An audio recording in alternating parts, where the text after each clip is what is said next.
Revanth Reddy sir మాది పచ్చి కాంగ్రెస్ నాది. వరంగల్ జిల్లా మాది, సంగం మండలం, కాట్రాపల్లి, కొండ సూర్యగా మా దగ్గర. అప్పుడు తిరిగేది, ఇప్పుడు గెలిచింది. మా దగ్గరకు వస్తలేదు సారు. నువ్వు అంటిగా ఆడేళ్ళకు ఉచితం బస్ అని ఇచ్చివి సారు. మా బతుకులు ఏంది? మేము నిలబడిపోవాలి, వాళ్ళు వచ్చి సీట్ల మీద కూర్చుంటారు సారు. ఆపితే అయిపోయి సారు. ఏంది అంత కంపలెత్తాంది ఈడ సారు? బస్సులు ఎక్కడి సారు? ఇక చూడు జనాలను చూడు సారు. ఇక రేప మాప గడ్డి దిగుతాను సారు. పచ్చి కాంగ్రెస్ నాది సారు. 2 గంటల నుంచి ఈ పిల్లల్ని వేసుకొని చేతగానలో వేసుకొని ఇక్కడనే ఉన్నాం. ఒక్కరు ఆపుతలేరు. జనగాం బస్సులు, హన్మకొండ బస్సులు కూడా జనగాం దాకా ఆపుతలేరు. మేము బచ్చన్నపేటకి వెళ్ళాలి. నేను వచ్చి 2 గంటలు అవుతుంది. 2 గంటల నుంచి ఏ బస్సు జనగాం పోదామన్నా నేను ఆప అంటాడు. రేవంత్ రెడ్డి వెళ్ళే ఉన్నది బస్సులు. 2 గంటల నుంచి నిలబడుతున్నాం. బస్సు లేదు, బాధ లేదు.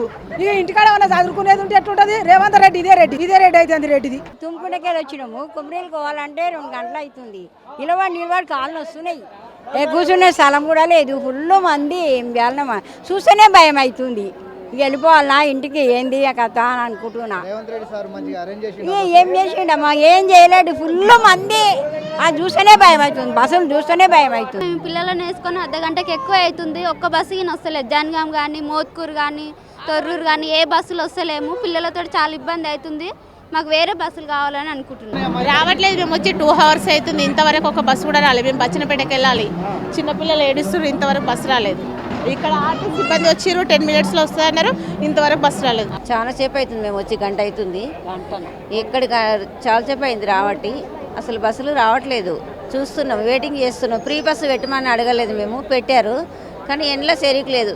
ఎక్కడ అప్పుడు కాంప్రమైజ్ లేదు.